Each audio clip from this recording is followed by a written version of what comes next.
Places of Climate Change seminar. I'm very delighted today to be introducing you to Dr. Sarah Lubrano, Stein Lubrano, I beg your pardon, who's going to be talking to us on when and why climate legislation faces blowback. I invited Sarah after reading her article in The Guardian a few weeks ago, and she was very kind into replying to my email very promptly, and so we managed to schedule in her in to this month's seminar. So we're very fortunate for that. So Sarah holds a PhD from the University of Oxford and a master's degree from the University of Cambridge. Her thinking often reaches the public through a sense of solidarity initiative and the future of narrative labs. She was previously the head of content at the School of Life and tutored in prisons and wrote obituaries. She regularly appears on public radio and a variety of podcasts, and Sarah has recently published her latest book entitled Don't Talk About Politics, How to Change 21st Century Minds. Welcome, Sarah. Hello, thanks for the lovely intro. Yes, so I'm going to tell you, 5 sentences or something about my book, but then I'm actually going to talk through a problem with you, a problem I've been thinking about for about 4 weeks now, particularly closely, which is about climate legislation and the way people react to climate legislation. And I'm going to use some theories that I talk about a lot in my work and that I use in my book, but I'm going to try to apply them to a new problem and present some possible solutions, which are only sketched out for the way that people often respond very negatively to restrictive legislation or what they see as restrictive legislation. So for my book, look, this is my book. I like my book. It came out 3.5 weeks ago. The rough overview of my book is that I look at our sort of slightly facile common public understanding of democracy. And I would say that in general, we're living in a purportedly liberal democracy. And the mythos behind the democracy is that if we talk about ideas enough, the right ideas will win in a marketplace of ideas or through debate. And then we'll all go vote for the right ideas, and then we will have the right government and the right policies. And doesn't that sound lovely? And isn't that not at all what's happening right now in so many areas? So I wanted to look at that myth and understand where it came from. I look a little bit at the history of the idea of the marketplace of ideas.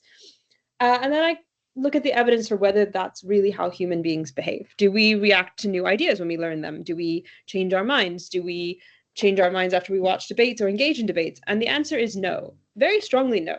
Debates have zero effect on people's voting preferences. Being exposed to new ideas appears to also have zero effect. And I'm sorry to say this as a sort of leftish person, but protests similarly have zero long-term effect on public opinion whatsoever, and also on government policy. So a lot of the things we imagine shift the world and make politics work are in fact completely ineffective. And we don't in particular change people's minds or allow them to think in new ways. Then I ask the question, okay, well, if those things don't change people's minds, what is politics and what does change people's minds? And the good news is that there are 2 things that do appear to change people's political views very consistently and in important ways. And those things have nothing to do with arguments, and they have very little to do with debate. They are our relationships with other human beings and our own actions in the world. When people change their lifestyle, when they change their experiences, they do change their political beliefs. And when they change their relationships with other people, they also change their political beliefs. And I spend several chapters showing that. And then I talk about the infrastructure that we need in societies so that people regularly have new experiences and can try out new ways of living and have new relationships with people of whatever kind. And we are currently at a low point for the infrastructure that's needed for that to happen. We are lacking in third spaces, as sociologists say, places where we can go and be equals with people in public. We are lacking in terms of our social lives. I look a lot at something that I call social atrophy, which is literally the shrinking of our brains, the repurposing of our neural systems when we're socially isolated, but also the shrinking in general of our social world. And we are at a low point in Western societies also for the number of friends we have, the diversity of our friend groups in many ways. We spend way less time face-to-face. We say we have fewer friends. We actually don't report being lonelier, despite all the reporting on loneliness crises, but we are experiencing fundamental isolation. And this is shifting the way we can think about politics. We shouldn't be surprised people are arguing on Twitter, but it's not about Twitter, as terrible as Twitter is. It's about the fact that we have no other infrastructure in society that mixes us up and asks us to try out new ways of living. So that's the book. But I use a lot of cognitive psychology in the book. This isn't a popular move if you're a left-wing political theorist, but I think it's really important because there are insights in cognitive psychology, especially in certain places, that we can use to understand people's political ideas. And so today I want to talk about something that happened to me a couple of weeks ago. I went to the Environmental Funder Network, yearly conference. There were all these people and they worked for environmental funders, and we had to do all kinds of, weird little exercises to get to know each other in between listening to whale noises. And I talked to a woman who worked for a clean air organization, and she told me, we're not working on clean air anymore. I said, what do you mean? And she said, well, we just can't really use that term because no politician will touch it with a 10-foot pole because of the 15-minute cities conspiracy theories.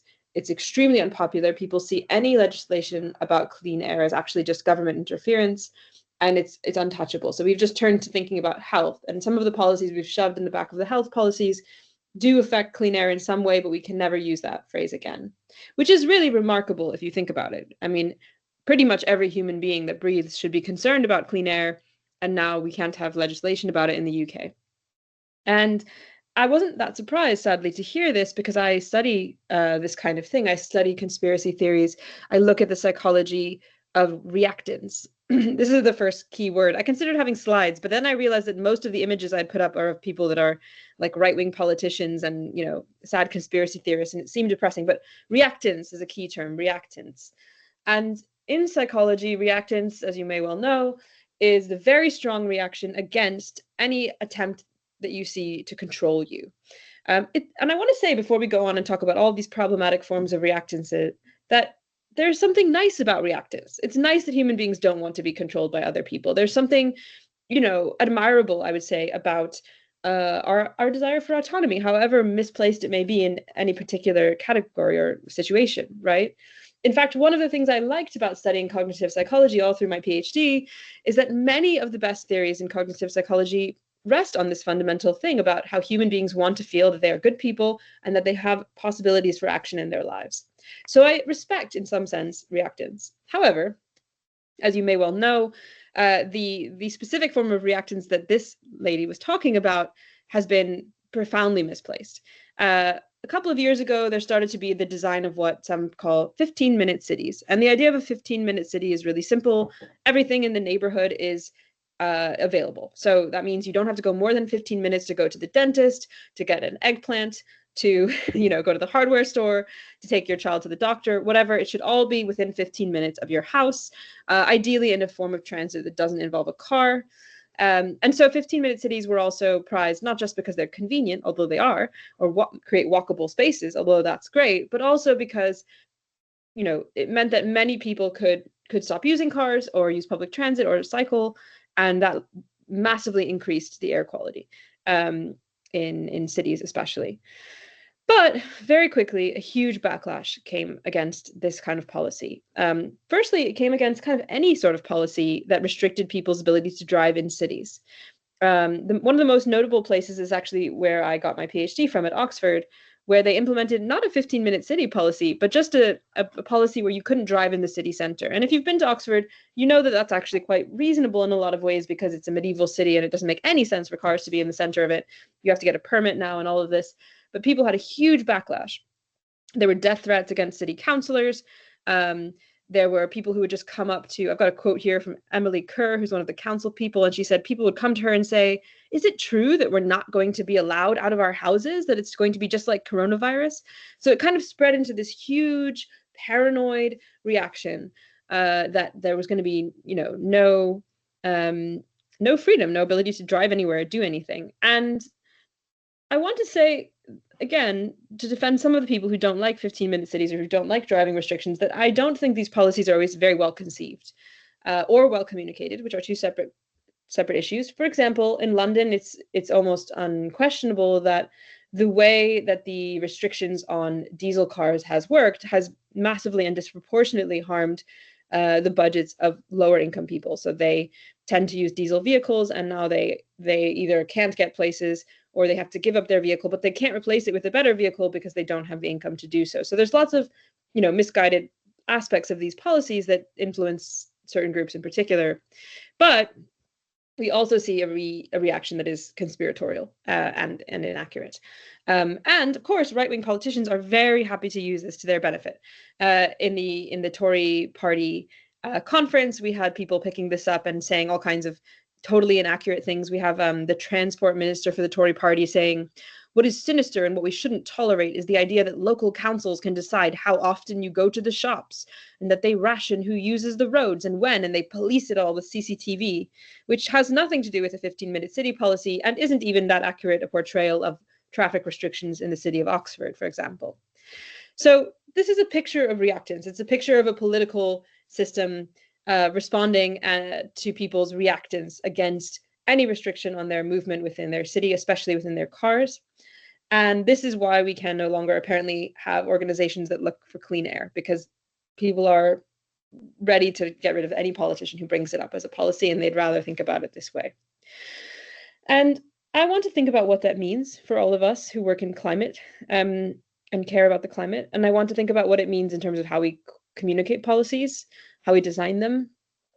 And to do that, I want to go look at a very specific idea related to reactance within cognitive psychology. Again, there are very good reasons for us to experience reactance. And often people will say, "Oh, but it's such a minor thing to have to walk to the store." But if you've ever been stuck in traffic or had to get somewhere really quickly, or you need to get something for your kid, you know, it doesn't feel that small when you're traveling around. So I don't want to completely dismiss people's legitimate concerns, but I do want to talk about some of the psychology that also happens as a result. And I want to do that by looking at my favorite cognitive theory, cognitive dissonance theory. Cognitive dissonance theory comes up a lot in my book. It comes up a lot in my other research. It was a finding that began when people began to study cults in the 1950s, and there's all kinds of really interesting stories about these cults and how they were infiltrated by psychologists, a thing we're never allowed to do anymore in academia, and all the wild things that happened as a result. But I'm going to skip that today so we can have a conversation about climate restriction, and I'm just going to tell you about how cognitive dissonance theory is it describes how people experience discomfort, conscious or otherwise, when they encounter a contradiction between two or more of their own beliefs or actions. And often that happens when we have a restriction on our actions. So we might know we believe in something, but we're no longer allowed to do it. Interestingly, it doesn't always mean that we resist the restriction on our movement. And I'm actually going to tell you a story about the opposite of reactance first. So there's a researcher in Canada named Kristen Lauren, and she actually looked at some restrictions that were put into place where people behaved exactly in the opposite way to the way the people in these new 15-minute cities or traffic zones behaved. She looked at what happened when there were new restrictions placed on smoking in Ottawa, and when there was a ban on plastic water bottles in San Francisco. And what happened was remarkable. People who previously had opposed both of those pieces of legislation, as soon as they learned they'd gone into action, were interviewed again, before they'd even had time to comply with the legislation. They just called up the same people the day after the legislation passed, and they said, "How do you feel about this legislation?" And many of the people who had previously opposed this legislation had suddenly changed their minds. They would say, "Actually, yeah, it's a good idea. You know, we shouldn't be smoking in restaurants. And I never smoke that much in restaurants anyway." In fact, many of these people had edited their own memories, not only of their own previous sort of opinion about the legislation, but also their own behavior. They believed they had never really smoked that much in restaurants, and they never really used plastic water bottles, and this legislation is fine, actually. From a cognitive dissonance perspective, as weird as this sounds, it makes sense. Now these people are facing a contradiction between their actions in the future, where they're going to have to comply with the legislation or be fined or whatever, and their previously held beliefs. And in general, it is easier to shift our beliefs towards our actions than the other way around, because changing our actions is really hard, and in this case, illegal, right? They have to move. They have to move their actions here, because otherwise they're going to experience consequences. So they move their beliefs. It's easier. Then there's no contradiction. I actually like this legislation, and I'm conforming to it. No problem. No contradiction anymore, right? And look, I'm quite happy actually for us to ban plastic water bottles and smoking in restaurants, so it doesn't alarm me in a way, but it should alarm all of us about what it says about human psychology. There are, in fact, many cases where people experience bad and oppressive legislation and they happily get on board in order to avoid feeling a contradiction between their beliefs and their actions. If you've lived in an authoritarian regime, or one that's becoming increasingly so, you may have seen people who have previously said they don't like the government, and then they just get on board with their actions. But after Lauren ran these studies, she was curious because she, of course, knew about case studies where people don't get on board with new legislation, and she wanted to understand the difference. So she began to play around with the conditions, both in imaginary studies where you tell people a theoretical scenario. You say, oh, what if this was going to happen? How would you feel about it?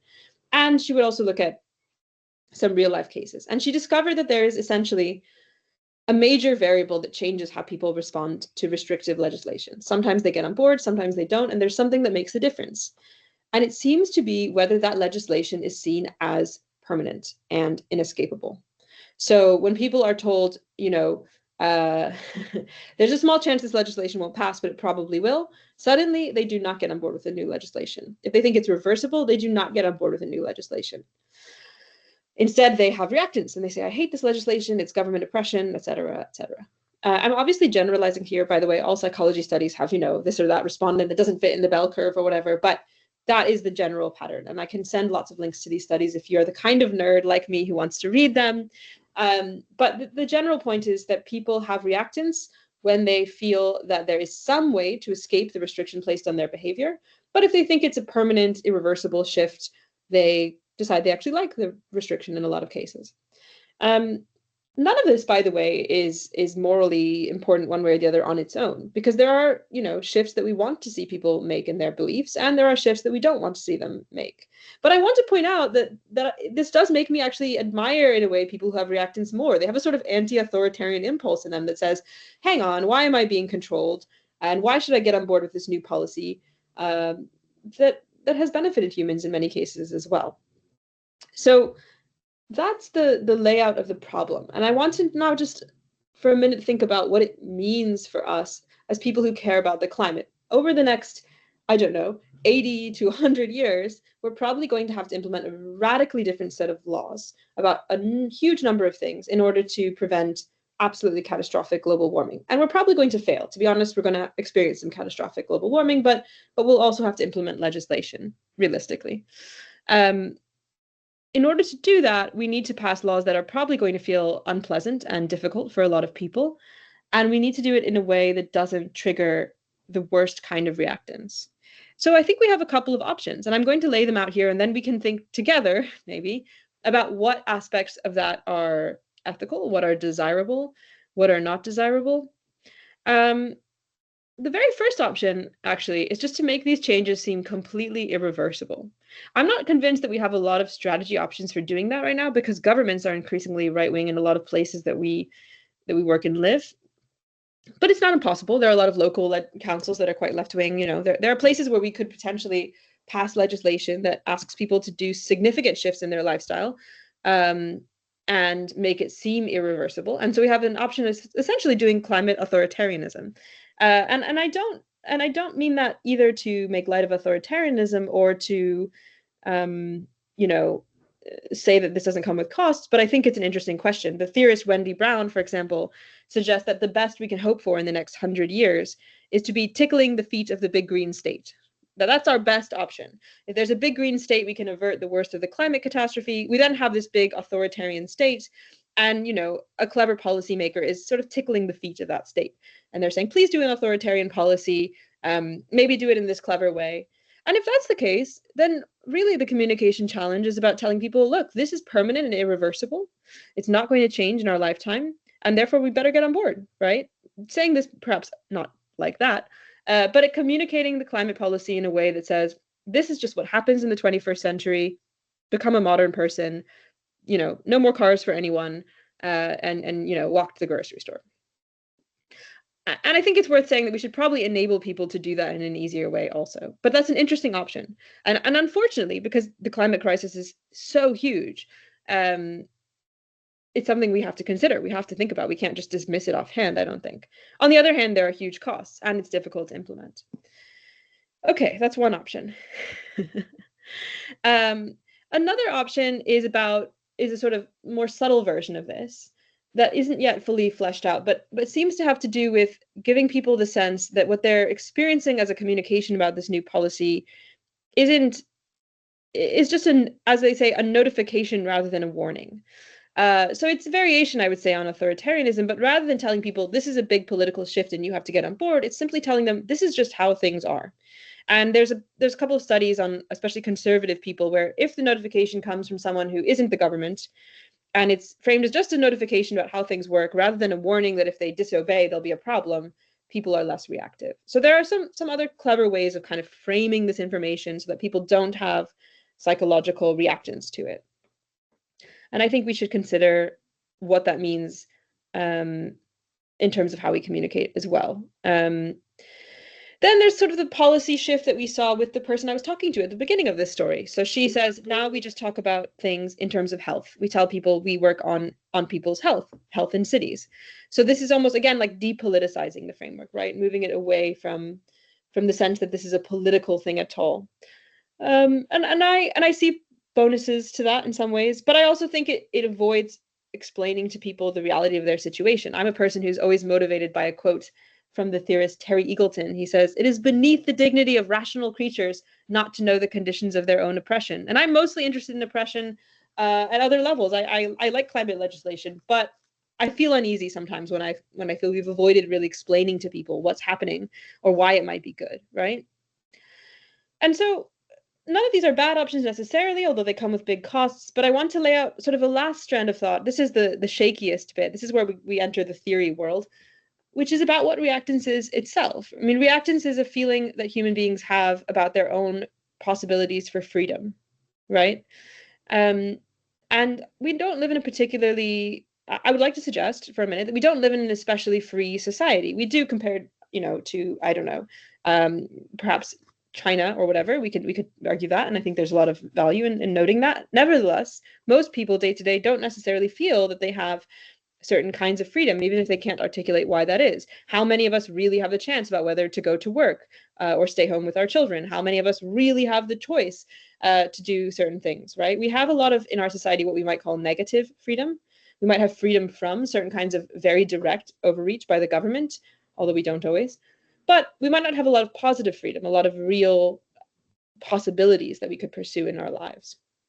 So another option is to think about the gaps in people's lives in terms of what they can really do, what they actually have the positive ability to pursue. And to think about whether there are ways not only to frame these specific climate policies in terms of positive options for action, you actually have the option now to go to a much closer doctor or whatever, but also to think about how to build lives where people feel the positive freedom more keenly. And I think this takes us back to questions about degrowth and the sort of degrowth world, which is often seen as just shrinking the economy, but it should in fact be seen as, ideally, if it's done well, a set of positive freedoms that people can acquire. The positive freedom to have a much cheaper vacation closer to home, the positive freedom to spend more time with their families by working less and commuting less, and so on. And I think that is also important. I personally think it's the area where we can make both an ethical gain and a climate gain at the same time without too many trade-offs. But it's very hard to do. It's very hard to present people with new changes in their life and show them that it is a possibility for freedom. Especially because I think freedom can mean many, many different things, and positive freedom is actually the least well-defined and talked about in our current world. So I want to lay these things out. I want to lay out the problem and the structure and the framework of people's reactions against this legislation. And then I guess I want to kind of open up a conversation with all of us about what that might mean. What does it mean in your work? How does this relate to the work you're doing? I'm also very happy to answer questions, both about my book, if that's of interest, but also about this specific question of reactance, the specific question of climate policy, and the specific question even of the 15-minute cities, which are now untouchable politically. So that's my very, very short talk. But I would love to open it up now. I'd love to take some questions. I'm happy to talk about any part of what I just discussed in more detail. And yeah, to get some feedback and thoughts from all of you. Thank you so much for attending. Hi, Sarah. Yeah, hi. Yeah. Very thought-provoking. I have written lots of notes. And yes, very stimulating. Right, everybody. Anybody got any questions for Sarah? Sophie, have you got one? Anybody got? Sorry, I didn't mean to pick on you then. I just saw your face. No, it was just such a great talk and really in line with a lot of my previous and current research. I haven't got a question at the moment as I'm just going to digest some of this. I'm not a psychologist, but I also like a bit of cognitive and behavioral theory, so it's quite interesting. And thinking about the psychology, the the connection or the disconnection and the disconnect between behaviour and legislation was quite interesting. I might have to ruminate on that for a little while because I'd never heard of that before. That was new information to me, that we become compliant. And I don't like thinking of myself as compliant, actually, if I believe in something, but we'll see. So I haven't got anything other than, please pop, there's a link in the chat to the book, right? Because that sounds really interesting. So I'll leave others for the questions for now, and I might come back. But thanks so much, Sarah. That was really interesting. Thanks, Sophie. Anybody else got any questions for Sarah?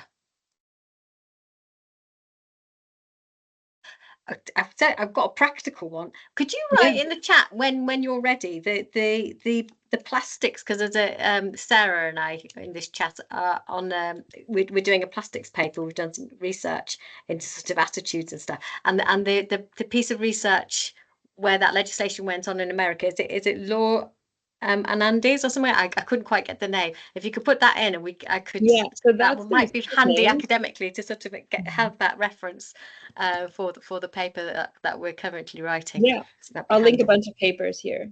Yeah, fantastic. Right. Has anybody else got any questions? And how does that, Gwenna? Thank you. Interesting and thought-provoking.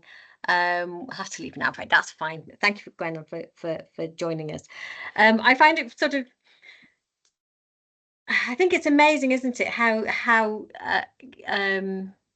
conspiracies theories like the 15-minute city has really taken traction, where it's quite an inert idea. It's nothing particularly conspiratorial really about it, and yet it's absolutely spun out of control and now can't be touched. But I think it's quite sort of interesting how people, I mean, I remember the smoking ban myself when that was coming about. I was thinking, well, I wasn't sure if I've never been a smoker.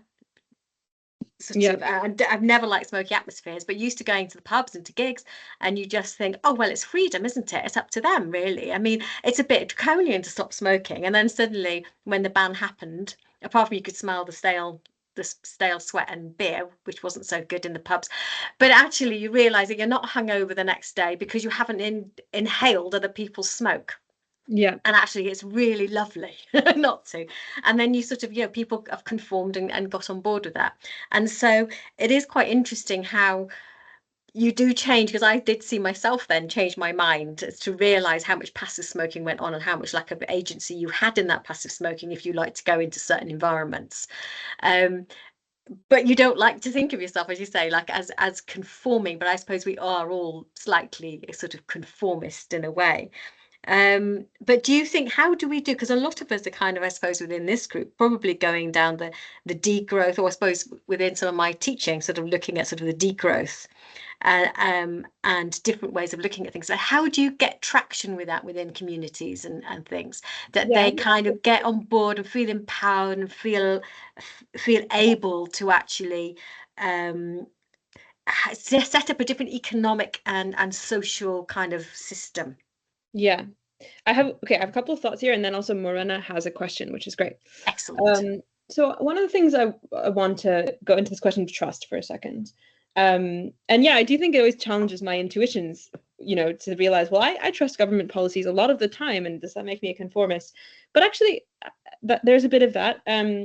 But I think the other thing to think about is a lot of the time you can get past people's distrust of the government through individual nodes of connection. So people who study this in relation to coronavirus, for example, notice that people who trust their individual family doctor, even if they're suspicious of the vaccine, if their individual family doctor tells them, no, this is a good idea, they'll do it, right? And honestly, this makes sense. It makes sense that we don't want to follow instructions that are difficult for us to understand at a sort of technology or expertise level, unless there's somebody that we think is a good person who's telling us to do it. I think that's a reasonable human calculation, because most of our society is built on these really abstract bonds of trust. Like when I get on a plane, I'm trusting that all kinds of people have done their jobs correctly, right? I have to trust that the engineer did his job correctly, and the technician and the pilot. I mean, it's nuts. And I know nothing about any of this, and I'm terrible at math, and there's no way that I'm going on the plane because I can think through the problem. I'm going on the plane out of trust, right? And I would suggest that, a lot of people who distrust this or that government policy, it's not that they are stupid. It's that they often don't necessarily have a person in their world who can model for them that a reliable, intelligent person that they trust has thought through all the steps in the problem, right? And honestly, like I think I think that this is maybe a little bit under theorized in the work that I see being done in climate world, because I would say that not all, but many people who work on climate don't come from a background that is specifically about class. And I don't just mean class like some people have less money. I mean class in the sense that some people have a whole different formation to the way that they approach work and the way that they approach money. And in particular, lots of people are not that directly tied to what you might call the professional managerial class, which is a like very fancy term for basically people that use expertise, right? They use expertise. So the professional managerial class are not the richest people. They are not the bankers in London. They're the people that are like maybe civil servants at whatever level, or they're teachers, or they're lawyers, but not the super wealthy lawyers. They're like medium, like technical, you know, they have some expertise lawyers. They're people who use their expertise to get through the world, and they usually make a comfortable amount of money. But it's not just that, it's that they're in a particular sort of class bracket in our society. And to be honest, the people that make climate policies are in the professional managerial class, and the people who want them implemented are in the professional managerial class. And for the most part, the people on this call are in that class, right? I'm guessing. And so it's easy for us to trust other people that seem to have expertise like ours, because we're familiar with that. You know, we're familiar with the idea that you could like read a ton of papers on JSTOR and look at some data and then decide something is valid and move on with your life. And we trust other people that have done the same thing. So I guess I just want to flag that I often see the gap in imagination there. That I see sometimes a little bit, especially in the activist world, a frustration with people who don't want to accept policies as like stupid or conspiratorial or paranoid. And look, we all are stupid and conspiratorial and paranoid just about other things. But I find that the gap is often about this question of expertise and this question of like class, right? And also class, obviously, in terms of who can afford to switch to an electric vehicle and whatever as well. So I want to start there. And I think it helps me understand the challenge at stake in a certain sense, if that's helpful. And then I want to answer some questions in this chat, and I can come back to some of the things you were saying if you want, Corinna. There's some interesting stuff about the conspiracy theories that this is attached to, but I didn't want to get us too deep into conspiracy theories. No. It's how to anyway. It's related a lot to this like Great Reset conspiracy theory that is a larger plague on our society. We can talk about that in a bit. Okay, so Morena asked, my mic isn't working, but I was wondering, do certain types of personality tend to express reactance more? Like, did the study show any trends, or does it just reflect the person's values too? This is great. This is like a long, ongoing debate in my field. The short answer is yes. There are people who have different kinds of psychological characteristics that tend to align with political beliefs, right? I mean, the very famous study from 1 trillion years ago was by Theodore Adorno, one of my favorite theorists, and his friends, and they looked at the authoritarian personality, and they tracked for sort of different variables. And the short version, and a lot of research still holds up today in this area, is that there are people who believe, who tend to prefer, let's say, a lack of ambiguity in the way that they think, and who tend to believe that, for example, children should learn to be obedient more. And interestingly, that does not align with the belief necessarily that the government should be able to tell you what to do, right? But it does tend to align with conservative, in a broad sense, political preferences, let's say. It's a bit complicated, and I wouldn't want to overgeneralize about that research, but I think there is some stuff going on there. And in particular with this specific reaction stuff, people who are already distrustful of the government in any way, or who don't like high levels of government legislation, are much more reactive, right? Which makes sense, because they're already on alert for the sense that the government could be controlling them. And I think we should definitely be thinking about that. Then there's an interesting question about, okay, this is from Kate. From a psychology perspective, if there is reactance or a poor response to a government policy, is there any way to reverse those negative reactions? I think this is a great question. I don't think we know yet in one sense, because I actually think we are in the middle of that experiment in live time, right? not that there have never been negative reactions to government policies before, but the specific set of challenges about the need to basically reorganize all of society in order to meet any kind of climate goal is new. And look, my suggestion, I think there are a bunch of things that we need to be trying all at the same time, and we don't have data yet to be sure which ones of them will definitely work. One thing is, I think we need to be less proud about some of these policies. Like in a way, I think they've suffered from too much PR. And I get that, because if I made a new policy, I would also wish to express it endlessly to the world. But actually, I think in a lot of cases, the more the government says, you know, we're so proud of this new policy we have, the more people think, oh my gosh, the government is really on the move. It's doing tons of stuff. This is a huge deal, instead of a minor change in traffic regulations, you know? So I think there's a question there about how you publicize changes like this. Obviously, there's a question about whether they seem reversible. But once one's in place, I mean, I would say, I suspect whatever the next move is to make a new policy that might not be that different, actually, but is framed as a completely new policy and try again, right? I think people are pretty in touch with when they've been falsely consulted, because that's a very common part of our society. People are sort of consulted about a new policy, by which means they get to complain and then it happens anyway. And I think most people are highly aware that that's not a real consultation. However, there is another way that we might be able to inspire people to get on board with a policy, and that's to involve them in actually the benefits of it, right? I would say we live in a fairly passive form of democracy right now. Most of the time, we just go home to our houses at the end of the day, and we're not that deeply involved. But on my street, there is something nice happening, which is that in exchange for closing down the road in front of our house for lots of the time, it's a you know, pedestrian-only neighborhood, and there are really intense restrictions. But there is one nice thing, which is that the children on the street get to play. They get to play, and there's like special days where they're allowed to go play outside in the street, and the parents come and they like make activities for them. It's very sweet. And a lot of research on psychology suggests that because people align their beliefs with their actions, remember that research? If they're actually engaged in an action that is positive, that's related to this policy, they're much more likely to get on board, right? Because in a way, thinking about a policy is experiencing the policy. And if the only experience you have of the policy is that you can't drive your car, that's not great. If, however, you also experience the policy of like, we're doing a special thing for the children in the neighborhood, then that becomes a different relationship to that policy. So I think, again, this is expressing a form of positive freedom, but there's probably interesting work to be done there to reverse people's perceptions of what the policy is. It's much easier for me to think, oh, I actually can never drive this way through the neighborhood ever again, but I'm going to have all these wonderful community activities. Wow. It won't work for everyone, but I think it's worth considering. And I would say that for me, the lines between community organizing and implementation of policy don't exist. You know, a lot of people want to think, I've made a really clever public policy and now I'm done. But forget it. You have to go organize the whole community, which is much harder and a totally different set of skills that are interestingly not the skills the professional managerial class usually has.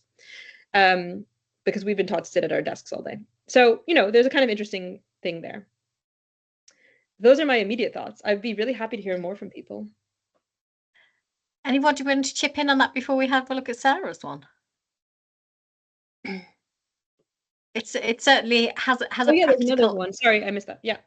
It certainly does have a sort of there's a practical engagement community edge, I suppose. You know, when we're looking at in this group sort of places, sort of how to engage and how to, you know, help implement positive policies in places with people. I think going back to your thought before, I was thinking, you know, the difficulty is with now left and right are both distrustful of government and those messagings and which are coming together in a reactive right-wing way, which is going against some of the original policies of perhaps the left-wing sort of element of the group, which I think is quite sort of, George Monbiot's written quite a bit about this, which is quite kind of an interesting sort of way of I think from COVID and stuff, how these things have sort of materialized and sort of are being detrimental in a way to the climate movement.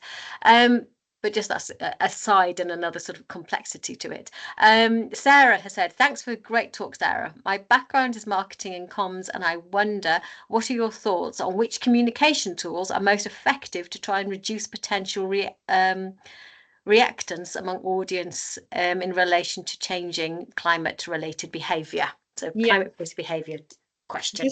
this is a good question, and I'm going to answer it in an annoying way, which is that, you know, I too was raised, or I assume, you know, you have also experienced this, and I was certainly raised in it, a kind of professional training through like framing and messaging and communication. And the more I go on in life, as interesting and sometimes as important as those things are as a starting point, I really think it's almost the wrong question. Because again, to go back to my book, the things that change people's political views, that really allow them to shift their politics, are their relationships with other people and their actions in the world. So nowadays, when I see a policy challenge, I try not to think about it in terms of framing or communications to start with anyway. Not that there isn't work to be done there, because there sometimes is, but I try to ask myself first, okay, rather than thinking about anything I could say, what relationships could I build, right? And people often stare at me a bit blankly when I say this, but I want to give an example of a thing that people love in the book. So in the book, I give an example of something called Cooperation Town in London. And it's a food co-op. And it's not a food co-op in the way that like annoying people in Brooklyn buy organic kale together. It's a food co-op for low-income people mostly, although actually people in my neighborhood who are not too low-income do it too. We do a bulk order every week. It gets sent to the hub in Cooperation Town in North London. Someone goes in a car and picks up everyone's groceries. We save an unbelievable amount of money on groceries because it turns out, you know, like most of the cost of groceries is overproduction and distribution. So for example, you can get most of your groceries for a person for about £5 a week if you do things this way. But it's not about food. And as the organizers of Cooperation Town put it to me, they said, we're not interested in food. We don't care. Why do they care then about having people bulk purchase food together in their neighborhoods? Because then the neighborhoods are organized. They know each other, right? They're going to each other's house each week to pick up the food. They're saying, oh, why don't you order food this week? Oh, you're sick. Oh, why are you sick? Can I help you? And they learn when each other are getting evicted and they help each other not be evicted. So it's a very fundamental, like on the ground form of organizing, right? And I think the temptation, and I really get this temptation because I've like been paid to do, you know, messaging and framing for so long, is to say, oh, if we just say the right words in the right way, maybe with a really cool video, then people will change their mind. But that isn't what causes people to change their mind. What causes people to change their mind is when they have a new set of relationships with people, when they trust a new set of people, and when they're trying out a new way of living. And so now for every challenge that I engage in, I try to think, how can I get that to happen? And the messaging is like the last layer on, like, it's a little like drizzle of frosting on that cake, you know? And the good news is we have lots of evidence that that works with climate stuff, right? Number one predictor whether someone will do a climate-friendly action is their friends. There's lots of data on this. Does your friend install a heat pump? You will install a heat pump. Does your friend go to the climate protest? You'll go to the climate protest. After that is what we call gateway actions. So people who start recycling more, there's an interesting question. Does that kind of get them off the hook psychologically and then they stop being interested in climate, or do they get more interested in the environment? And the good news is it's mostly the latter. People who begin to do small climate-friendly actions do bigger ones. So if I was going to think about changing people's relationship to a 15-minute city or whatever, I would be trying to find small actions that they can undertake in their neighborhood that are in some way related to environment or air quality or health or whatever. And I would then build their consciousness about the need for this change from their actions and from their relationships with people rather than anything else. And I know that that's like annoying. I think a lot of people find that annoying, and it is annoying because it's harder work and it's a different set of skills, but that's where I'd start for what it's worth. Very interesting. Interesting thoughts. All right. Anybody else got any questions, any contributions, comments, thoughts?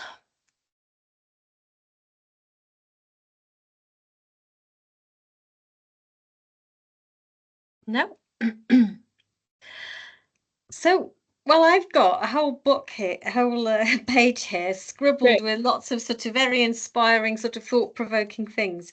And I guess it's one of those things that sort of stays with you. And well, it's been pondering. It's something that I'm sort of particularly interested in anyway, and just leaves you pondering. But I mean, this has been it's been a very sort of positive presentation because it presents evidence with things that work, and so we can sort of have a look and ponder further about ways we can implement things that work within you know, our own disciplines, and how that messaging and climate action locally and therefore globally can actually sort of be implemented or be more effective. within the work we do. So I think you probably inspired us to sort of ponder on things a lot further, and then hopefully perhaps try and develop further more effective ways of our research and our concerns and our actions and our lives, I suppose, sort of having a positive impact and sort of having that sort of ricocheting effect, and feeling that perhaps things can be done, that we often feel sort of overwhelmed with slightly at the moment. Right, so before, I'll give everybody one last thing, if everybody wants any final contribution to that fascinating seminar.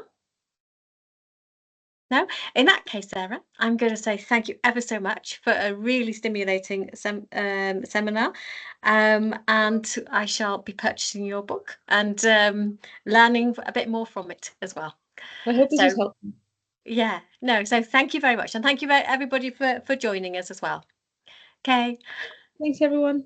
that's great. Thanks very much. Thank you. Bye. I will stop recording now.